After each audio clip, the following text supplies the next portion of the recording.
Thank you for joining me for another Quick Hits conversation. I'm Dr. Robyn. With me today, I have Rick Alcantara. He does public relations, digital marketing, and crisis communication at Rick Alcantara Consulting.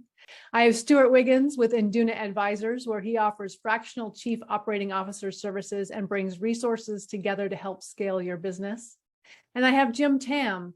He is a principal client director at Korn Ferry's Digital Group, where he advises organizations on how to improve their sales effectiveness through using world-class sales methodology and technology. The question I have today, how do you tell the difference between a smooth talker and a complex thinker? Stewart, kick us off. You have to be able to explain whatever you're talking about to a 10-year-old so they can understand it. I'm going to suggest that a smooth talker, they can talk with a lot of hyperbole and a lot of pretty words and everything. A smooth talker is somebody, I suspect, is looking for a transactional relationship. Whereas a complex thinker, I think, listens more, formulates some good questions, and then the questions they have are derived from the curiosity from the comments they get to the person they're talking to. I tend to agree. I think a smooth talker is somebody who thinks while he's speaking or she's speaking, because he's still formulating the ideas, but the words need to come out. Because like a lot of things the smooth talker says, you can probably tell he's said it before or she said it before, and it becomes rehearsed. A complex thinker will think first, then speak. To me, it really boils down to the number of words the person uses to express his idea. A smooth talker will use a lot of words to get in a roundabout way to what he wants to tell you. A complex thinker will tell you the same thing in as few words as possible. And that's when I know I'm dealing with a really sharp cat. I agree with both my panelists, but I work in PR, so I'm a little different because people think that I go into PR or anybody else who's in PR is there because they are smooth talkers and they're there to interpret what the deep thinker has to say. So it's not always the case. There are people who are in this field who actually are deep thinkers and do research and do their homework and really understand the issues. But being able to communicate them is an important issue. The smooth talkers, I think a lot of them are in politics, and it's hard to argue with that. I feel like for me, smooth talking is when somebody's trying to get one over on me, trying to convince me, trying to get something better. They're in it for a reason. Whereas a critical thinker, they'll confuse me and I'll be like, wait, I'm lost. Go back. What now? Let's talk about that again. But they confuse me in a way that stretches my brain and makes me think and that I enjoy it. Whereas a smooth talker will confuse me in a way that makes me feel stupid, like I don't understand what's going on. Right. Or they're trying to, like, you feel like they're trying to sell you something, or like a used car salesman, or they're trying to sell you a condo down in Boca Raton or something. Yeah, those guys, they really bug me. When someone starts talking to me, there's a gut feeling that says, this person does not have my best interest in mind, or this person is not at least neutral. Yeah, a critical thinker may not have my best interest in mind, but they're not negative. They're kind of a neutral thing. I've had a number of senior roles in organizations, and a group of people can see through a leader that's a smooth talker very, very quickly. Because I don't believe they are as action-oriented as a critical thinker is. I think a critical thinker is going to listen, formulate an idea, and then postulate it to the group in a way that they can appreciate and then act on it. So maybe another thing I would add is that smooth talkers are not action-oriented. Critical thinkers are more action-oriented. I think you can be well-spoken and still be a critical thinker. I mean, I'm thinking of like Steve Jobs. I'm thinking of Richard Branson. These are guys who have a very vibrant persona. They are out in the public. They speak very well, but they really think about deep issues and can bring things to market that other people haven't thought about.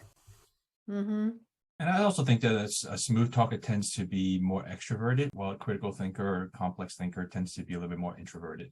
I think we've all come across people who are very good at speaking, and to Stewart's point, they back it up. And I think one thing they do have in common is that perhaps that they may be more intuitively speak the way they like to receive information. So I think they may not be as mindful about the audience. I think a critical thinker or a complex thinker tends to think about the audience before that person speaks to make sure that the message is received properly.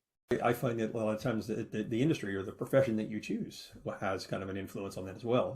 I've worked with economists, I've worked with architects and engineers, I've worked with physicians, I've worked with folks who are in IT, fields where you really are thinking a lot and you don't have a public facing role in many cases. And if you ask those individuals to speak or address a group or address the media, they're going to crumble. But then they turn to somebody who has an ability to be well spoken. So are we saying that critical thinkers aren't necessarily well-spoken? Is that an exception to have a critical thinker who's well-spoken? No, I don't think so. I don't think it's an exception at all. It's the way they communicate it. I still believe that a critical thinker will find the words, they'll watch their words, and they'll communicate it in a way so that they can take it down to their audience. There was a book that came out back in the 70s called The Brethren, and it was about the Supreme Court. And Thurgood Marshall talked about the fact that he had the ability to talk to anybody in the executive branch, but he could get down to the shipping dock and talk to people on the shipping dock and be just as effective in his communication styles. I don't think anybody would call Thurgood Marshall a smooth talker. Right. He was more of a critical thinker. Again, I think it's more action oriented. If you say it, you have to do it. That's not indicting salespeople, but the smooth talkers, that's transactional. They're trying to sell you something. They're trying to get you to do something that maybe you weren't inclined to do in the first place. Not negatively, but something you weren't inclined to do in the first place. Go ahead, Rick. I don't think it's, you're either a smooth talker or you're a critical thinker. There's all levels in between. But when I think of the critical thinker, I think more of like Allen Greenspan, because nobody can understand what the gentleman was saying. Brilliant beyond belief, but he talked and everyone's like, what's he saying?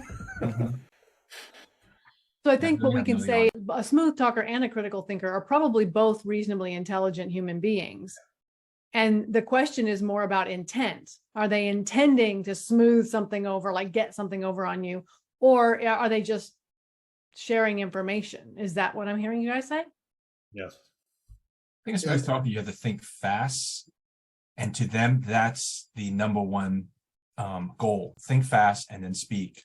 A critical thinker will pause and make sure that he's thinking the right things before he speaks.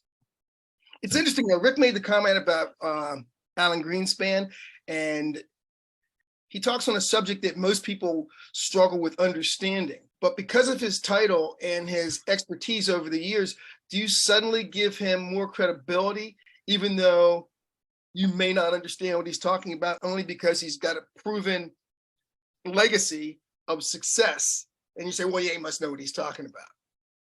Oh, I think so. Same thing with some university professors. You may totally disagree with what they're saying, but their academic credentials may give them credibility right away, even though you're like, what are you talking about?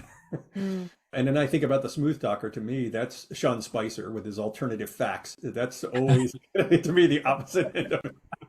Bingo. Yeah, I think credibility has a lot to do with a person's perception of whether the person's a critical thinker or a smooth talker. And that's why someone with credentials can be a smooth talker so easily, is because you do trust them, and then they can take you on a dog and pony show that you didn't see coming. Are lawyers by definition smooth talkers or critical thinkers?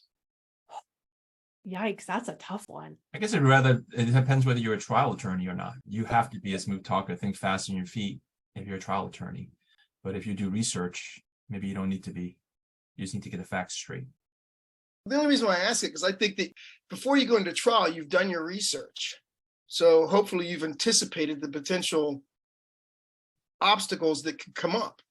But side by side with that, you have to have the ability to be a smooth talker. So take your facts, you've critically thought it out, but then as things happen along the way, you have to be enough of a smooth talker to be able to rebut or ask questions that occur along the path. So somebody can be both, which makes it even more difficult for those of us who are trying to determine, is this person a critical thinker that is bringing me good data, or is this a smooth talker that's trying to convince me of something that I don't want to be convinced of? Well, to me, I think a trial attorney is like being on stage, right? It's not about whether you know the facts, it's how well you can posture, how well you can demonstrate, and just there's a whole bunch of demonstrative stuff that kind of goes along with the words. Being a trial attorney and being a smooth talker certainly does help. But of course, he's thinking 1,000 miles a minute about what he's going to say next. All right, gentlemen, that is our 10 minutes. This is a way more difficult subject than I thought it was going to be. So thank you for having this conversation with me. And I'm not sure whether I'm a critical thinker or a smooth talker now. I'm going to have to think about that. I'll talk to you all very soon. Bye.